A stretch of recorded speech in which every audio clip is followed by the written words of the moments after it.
In Sudan, twin brothers Mirghani and Osman Mohamed Salih have found their own way to take part in the protests that have engulfed the country since late 2018. They are making large photomontages 2 meters high, made up of hundreds of different photographs. It's a way of honoring the memory of the people who've been killed in the protests, victims of the brutal repression by the military. Mirghani, who lives in the UAE, explains. Our first photomontage was in honor of the Kendikat. That's what we call the women who've taken such a prominent role in the protests.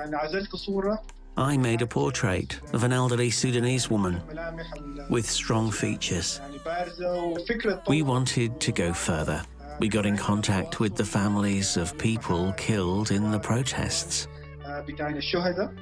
We spent weeks gathering photos from them and then building the photomontages. Once the portraits are printed, my brother Osman and our friend Ahmad Abu Alala take them to the families as a gift.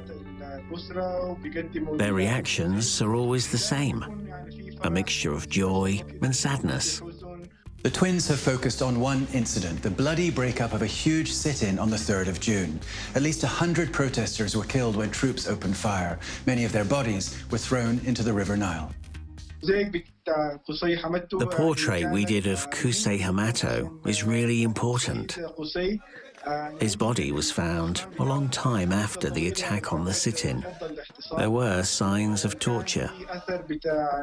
His body had been dumped in the Nile. We did everything we could to make sure his portrait was beautiful.